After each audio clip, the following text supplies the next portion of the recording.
You're listening to Conversations with Chanda, a podcast that unpacks the community's grittiest, most vexing problems, hosted by Chanda Smith Baker.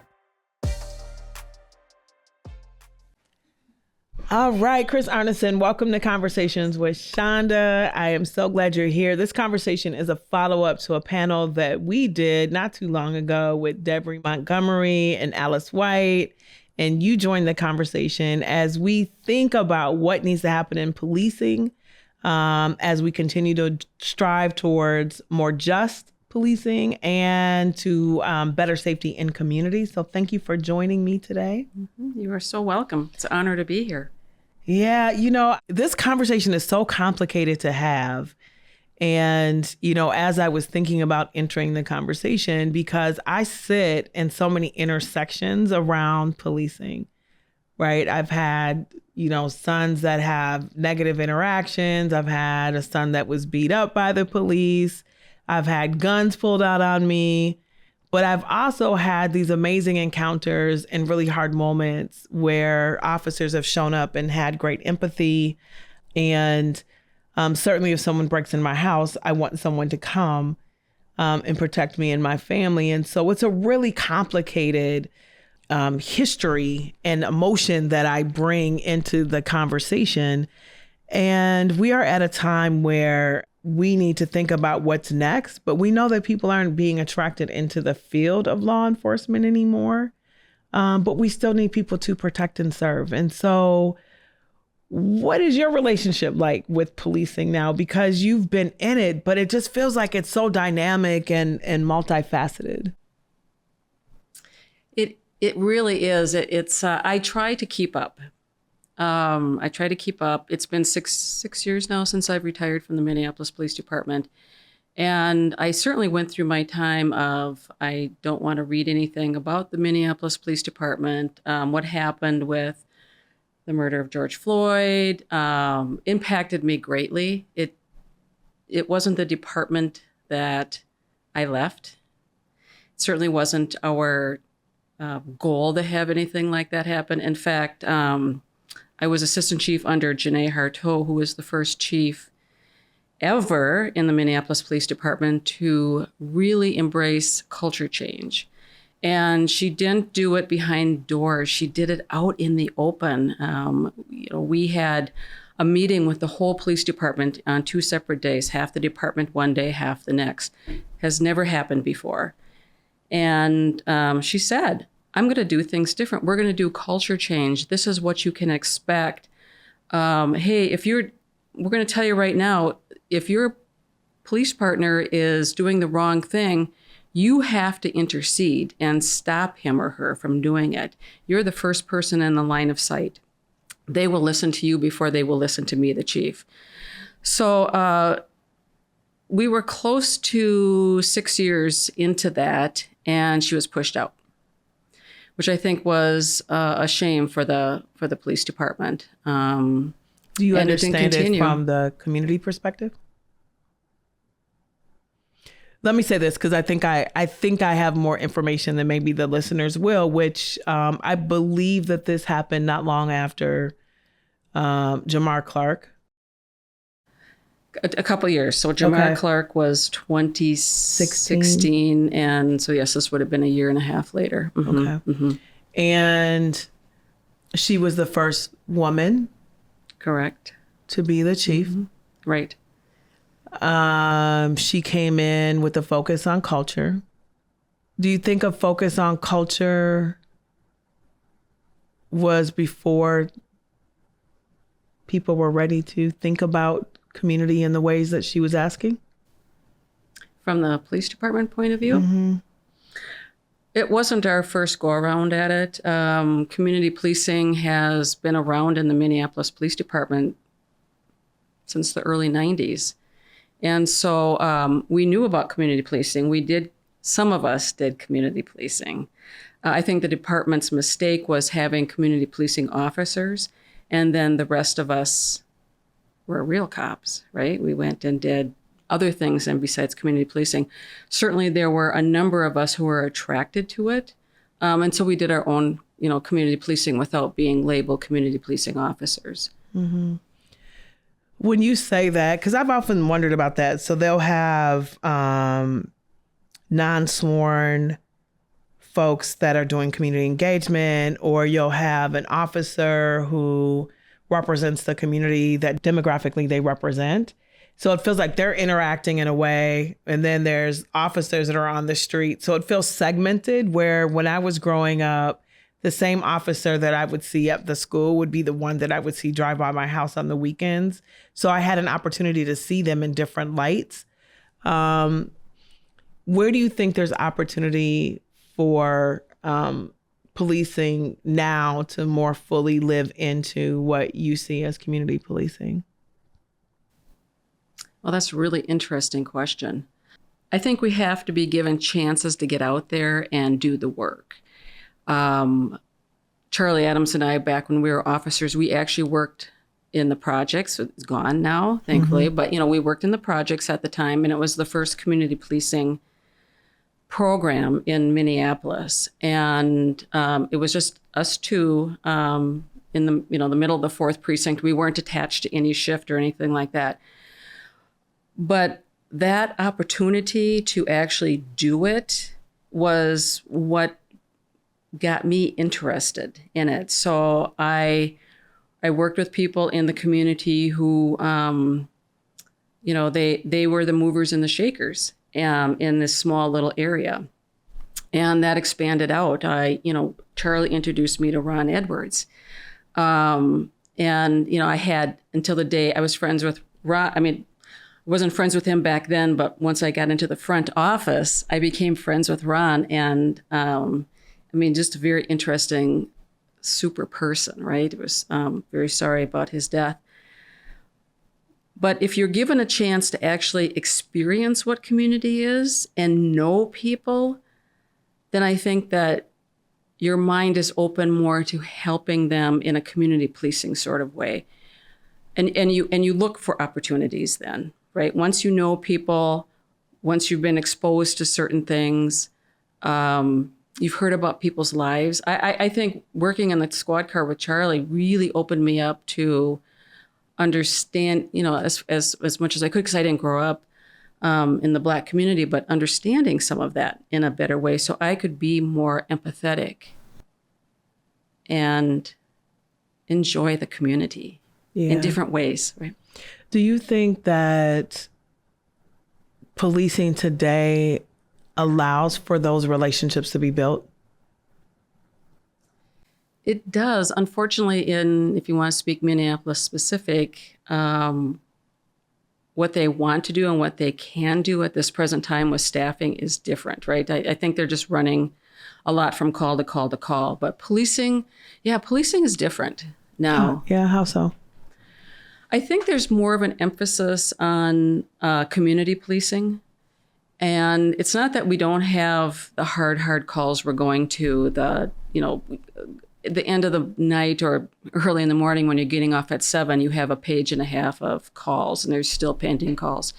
You still have that, but there's more an emphasis on getting to know the community, going to meetings, hearing what's going on in people's lives, working in a smaller area so that you can connect with people. It's really hard for night shift officers to do that, clearly.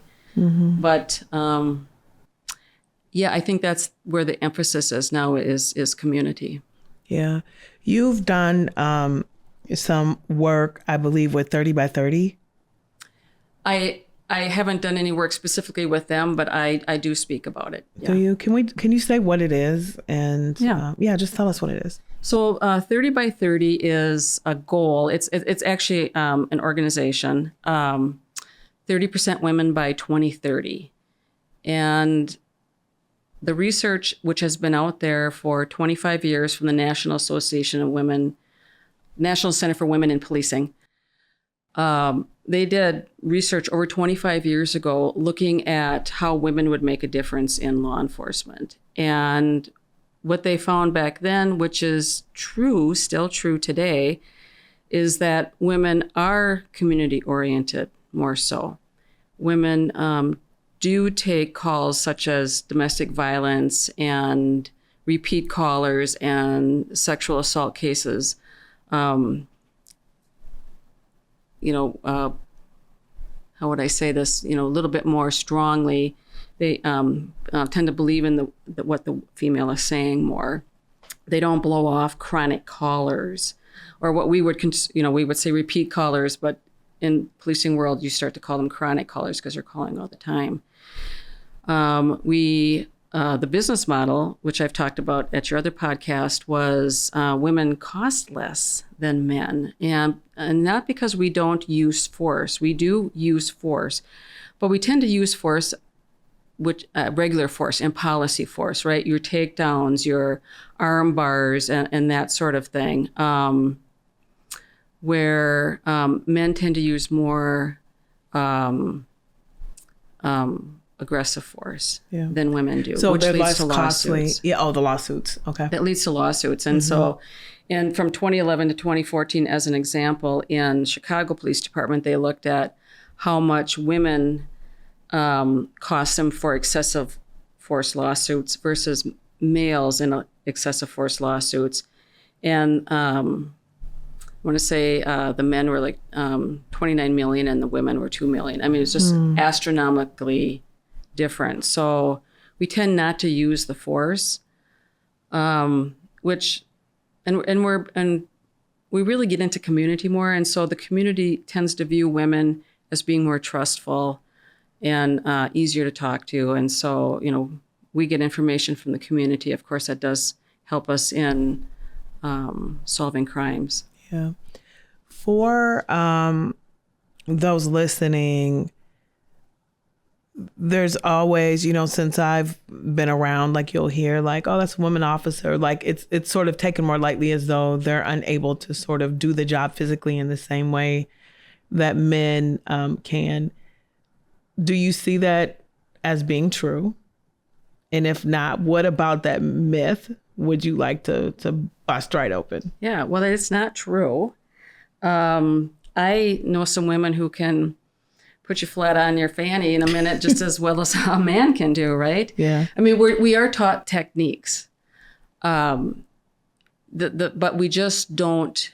We tend to talk people into the back of the squad car versus forcing them into the back of the squad car. So if somebody told me, no, I'm not getting in that squad car, I'm like, why aren't you going to go in the squad car? Tell me about it, as I take a tiny little step towards the back door, and I'd probably talk that person into it, where men tend to, not all men, but, oh, you're not going in the car, I'm going to make you, right? And then I'm going to force you in. And then now you won't put your feet in. So I'm going to start, kicking at your feet because you won't put your feet in. In the meantime, the community's watching this.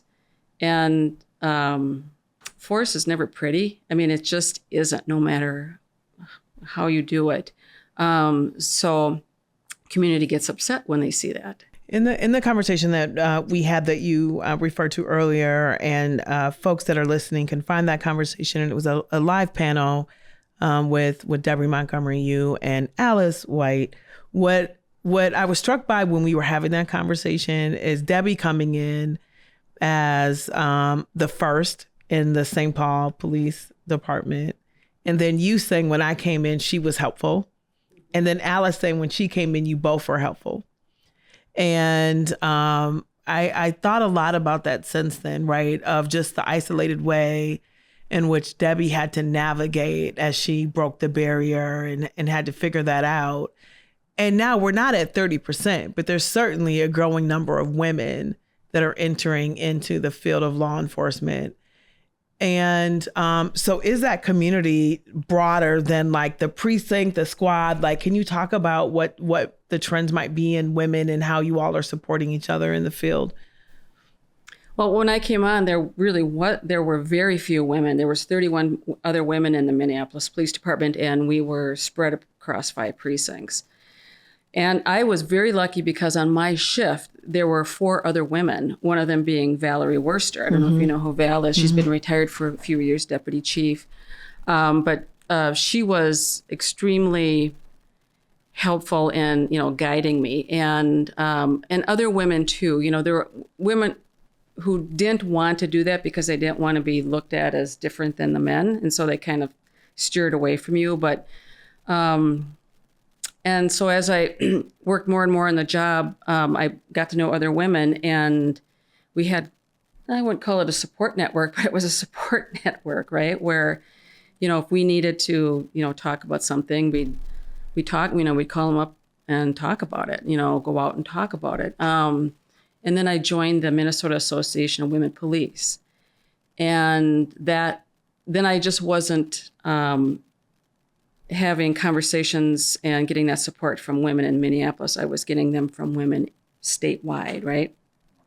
And we would have yearly conferences, and so I ran for the board, and I ended up being the vice president, and then eventually the president of that. And it still exists, but it's a great organization. It's not a political organization, so mainly they focus on training and professionalism of women. But as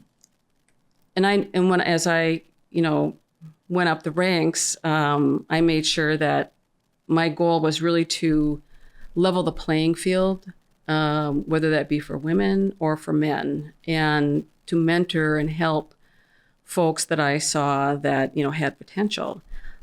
So it was, and still some of those people, I still speak to today, because, they remembered that I helped them in some, like Alice talked about, I got a call from Deputy Chief Lubinsky, who said, "Hey, there's a really, good person coming to your precinct." And, she didn't say, watch out for her, cover for her or anything. She just said, she's coming, and, you might want to. I don't remember what story she told me, but she definitely said that you were a major factor in her getting into policing. Alice shared that with me. She did. I wonder what that was. I don't know. I'm gonna have to find out. I'm gonna ask her when I talk to her, because I'm gonna talk to her. Yeah, she came on. I believe she came on as a community service officer. So yeah. But it's been in the last 4 years, you talked about there's a growing number of women coming on. I don't see that. I mean, from what I'm hearing is that it's been several years since women have been coming on as community service officers. And now that's changing a little bit. But I think that they're hesitant. Why? I would say the culture is negative. Anytime you come on as a woman to a male-dominated field, it's more difficult. You don't have that support from other women, especially if you're segregated out into different precincts and you're spread out. But, there's ways that we can attract women by changing our recruiting practices, starting with the job announcement. Yeah, say more, because I do want to talk about what does need to change. What would need to change about the announcement? So if you look at different announcements, some people, like Inver Grove Heights has a great one, and they say, come on, basically bring your A game, bring your good communication skills, your ability and desire to work with the community, okay? So come apply with us, and have a great career. But if you talk about, you have to be able to lift 50 pounds, and you're going to get into fights every day, those are the kind of things I think that turn women off. Yeah. When in fact, that's really not what most of policing is. Service-based. Yeah. So you're not fighting every day. You're not fighting every day. Yeah, hopefully not. Unless you're starting them. True. True. You can start fights pretty easily out there. Yeah. But putting that, change, like Minneapolis, I looked at the Minneapolis recruiting video, and I looked at St. Paul, and I looked at North St. Paul, South St. Paul, Edina. And Minneapolis is really about working in the community, and that attracts women, I think. People who really want to work in the community and make a difference. Mm-hmm. And they show, people of color officers, women, Hispanic officers. They show these officers out in the community, working with the community and enjoying themselves, right? Mm-hmm. And talking about making a difference versus some departments still are putting out training videos. I saw one yesterday, and it was recent, where they were rappelling. And I'm like, I didn't get to rappel. How come they get to rappel in a suburb? I don't think so.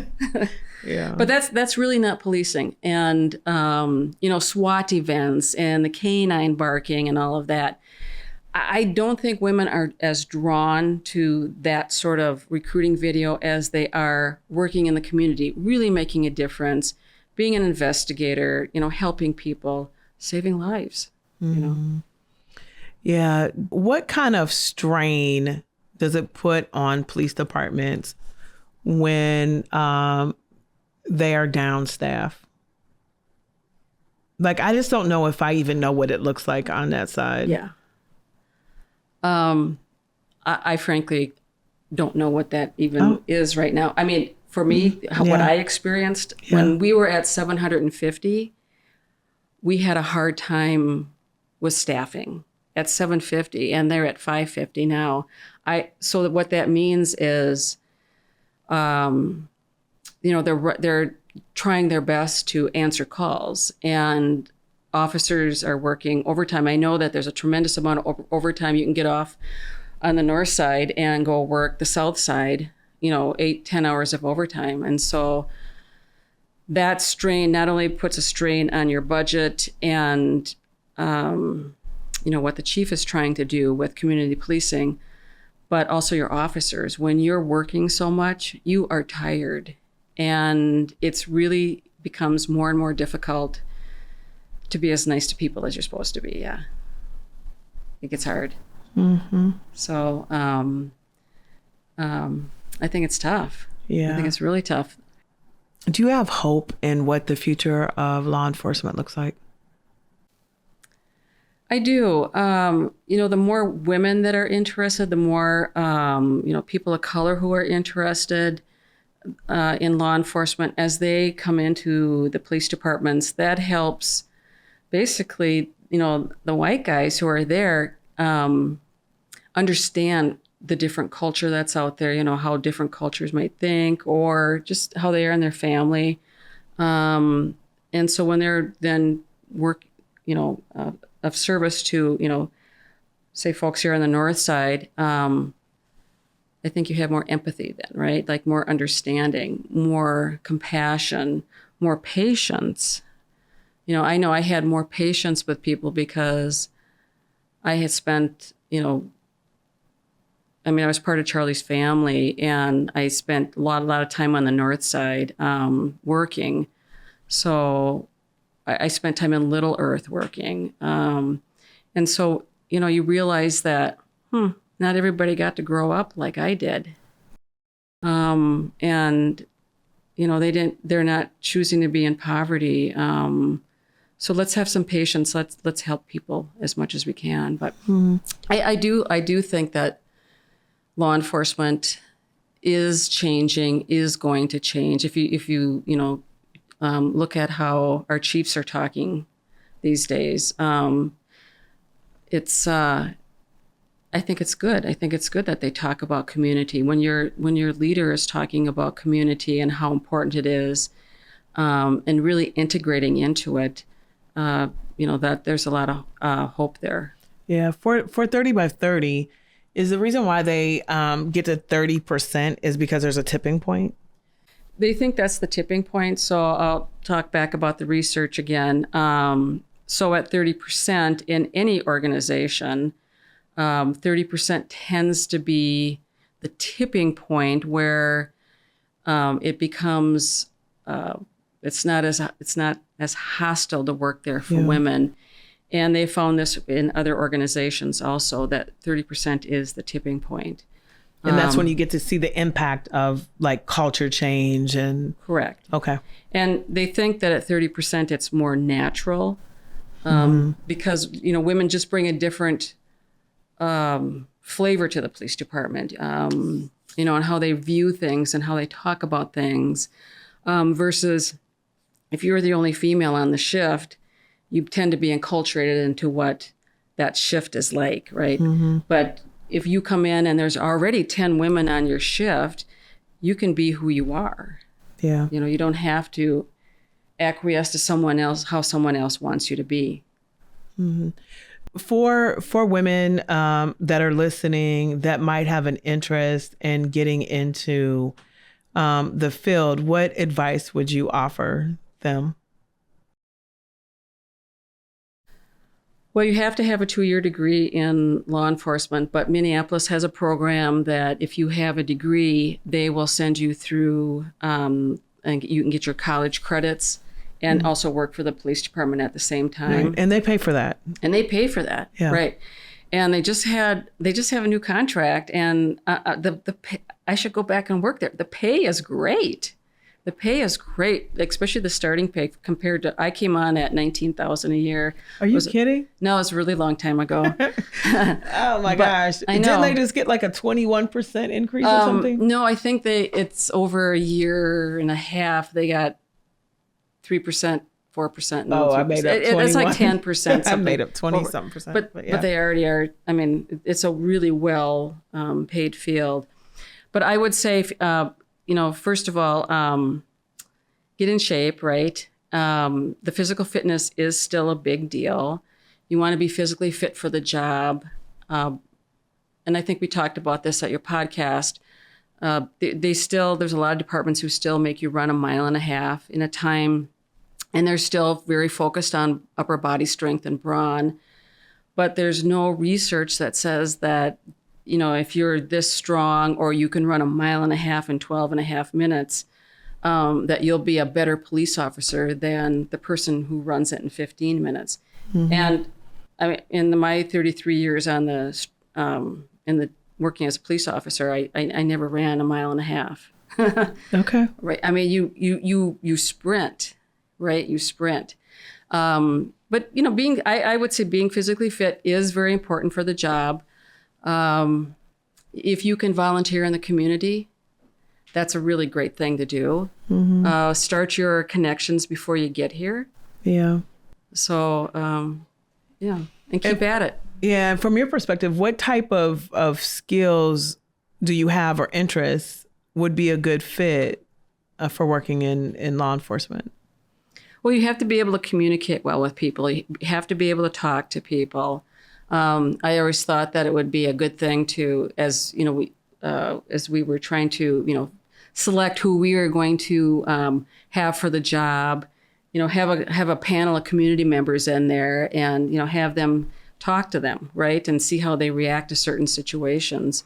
But your communication skills have to be top notch. They really do. Your writing skills have to be good.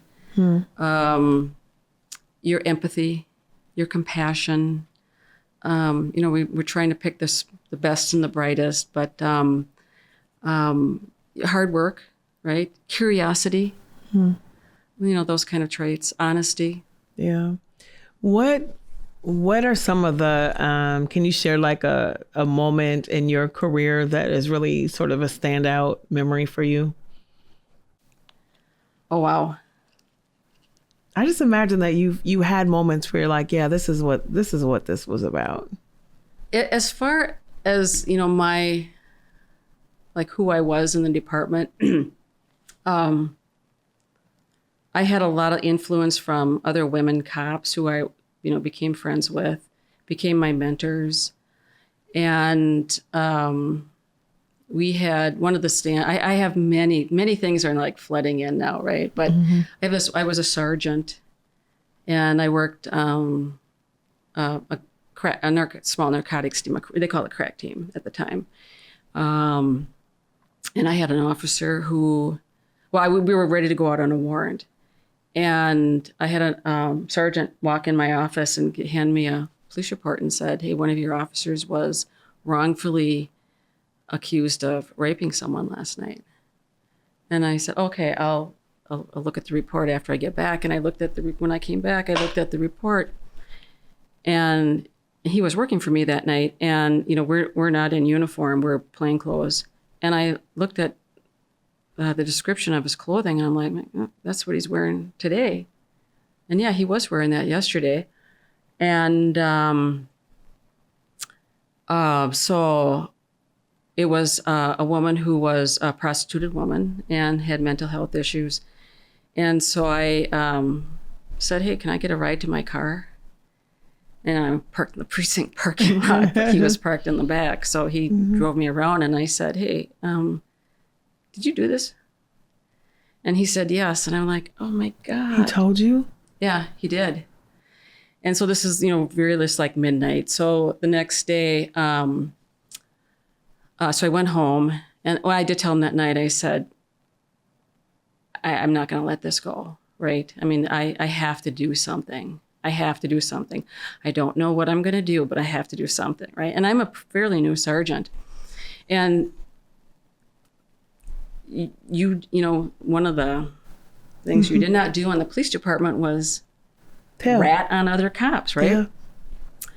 And so we, get back to working with women. And so the next day, I went to a phone booth on 27th and Lyndale Avenue South, and because I didn't want to use my department phone, my cell phone, and I called up my friend Kris, who was a lieutenant in the downtown, and I said, hey, this is what happened. And she's like, you have to report it to IA. And I'm like, oh my God. I knew the ramifications, right? I mean, you already feel separate because you're a woman anyway. Yeah. And this just separates you even further. And so I'm like, I don't know if I could do that. And she said to me, Kris, when's it going to end? And that's really all I needed to say, or to hear, right? Is that, when's it going to end? I'm like, yeah, you know what? You're right. And so I went down and talked to the sex crimes lieutenant, and I gave him the report, and I said, I'm going to go to internal affairs. And I said, I'd like you to come with me. And he said, I won't. So I said, okay, I'll go by myself. And I picked up the report, and I walked across the hall, and he came with me. Oh. I mean, he knew, right? He knew. And so went through the process. He got, 30 days off, believe it or not. He was allowed to keep his job, and came into my office afterward, after he came back from his 30-day suspension, and said, hey, Sarge, I appreciate you told me to tell the truth. But he goes, I'm not going to do it again. I'm not going to tell the truth again because I got 30-day suspension. I said, then you'll be fired. And when he did it again, he was fired. And so at this point in law enforcement, those kind of things, you don't get 30 days off for you. But I think that was He assaulted the woman? No. Okay. I just want to be clear on what he did. Yeah, he picked her up off the street on his way home. Okay. But he badged her. I got you. Yeah. But I think that was a little watershed for me in that, when's it going to stop? I.e., we're professional. We want this to be a professional police department, and we're going to have to call out people when they do wrong. Yeah, and that is not at all what type of story I thought you would tell. Probably not. I don't know what I thought it involved, a baby or something. I don't know, kid. But I think it's a great story, and I'm glad that you shared it, because in a different circumstance, the choice would have been easier. But you were contemplating a number of things, right? This was really an act of courage on your part, and it tested who you were, right? Do you stand for what you say you stand for? And you got both validation, and then you also had someone who said, no, like, you're on your own on this. And these can be sort of life or death in the scenario that you could be running in your head. Like, will people come to my aid? Will I be isolated? Will I be protected by my fellow officers? Do you think that climate is shifting? Oh, yes. Do you? I do. Okay. I do. I think with the number of incidences that have happened in law enforcement, with the advent of cell phones, people videoing things, officers are wearing body cams. There's not all officers wear body cam. Your investigators don't, and your undercovers don't. And we weren't undercover, but we were plain clothes at this situation. But yeah, I think it's becoming less of a good old boys club than it was 25 years ago, Yeah. 30 years ago. I mean, it was a different, I was working with older officers who had no college, right? They had high school degrees. Not that made them better cops or worse cops, but I think with more education, the chances there for professors to talk about ethics and morality and how you do policing. Cops are seeing what's happening to officers who break the law, and there's less consideration now for people who let that slide. So and I think law enforcement is an admirable profession. It's an honorable profession, and it's becoming more and more professional all the time. So incidences like what I just told you, hopefully are not happening. Yeah. And I can tell you the baby story too, but Well, look, for the women that want to come in, and I think, I don't want to overspeak for the people that are listening, but I think we all have things that we care about or that we're bothered by, right? We can be motivated by both things, right? Like you could have a parent that was abused, and that could be your motivating factor, or, anything could happen in your life to say, man, I really wish I could step into this so that this doesn't happen to other people. Or I had a really horrible experience when this happened to me, and I hope that never happens to anyone else. And I'd like to get into this field. And it feels like it's so complicated to get into. So like, as we're having a conversation about recruiting, right? And I really do want people that have, respect for me and people that look like me and the communities that I'm from, to come in with a level of relationship and commitment of building what a safe future looks like for our communities. But it feels like it's incredibly complicated. And so to try to recruit somebody into that complexity takes a special person. But you would still say to people, like, it's a career that's worth being part of, even in the complex environment that we exist in. Yeah. It is. It is. It's all those things plus more. Plus more, plus less. Yeah. But in fact, I'm trying to recruit this young man that works at the Target Center, my next job that I'm going to after this. But you just see things in people. You want people who are service oriented, right? And so instead of going to, clearly people in the law enforcement schools want to be cops.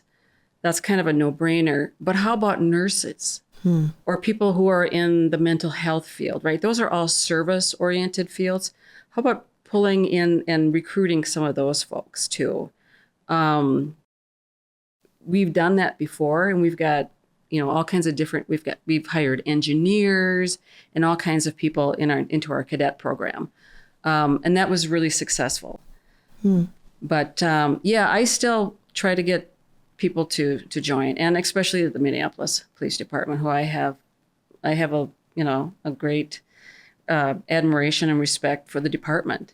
And I think that if you look at their recruiting video, Chief O'Hara talks about, this is now your chance to make this department what you want it to be. Yeah. Right. And that is so true. The people who are trying to, gravitate now, come on in. Now's the time for change. If you're women coming in, you're going to be probably working with more women. And, when I came in, you're mainly working with men. And if you stepped out of line, they gossiped about you and they talked about you. And I don't think it's like that anymore, because they never wanted women back then. Now, I think, especially the larger departments, they want women to come in. Yeah. So you retired from MPD, 3-4? I don't know. 2017. Okay. What are you doing now?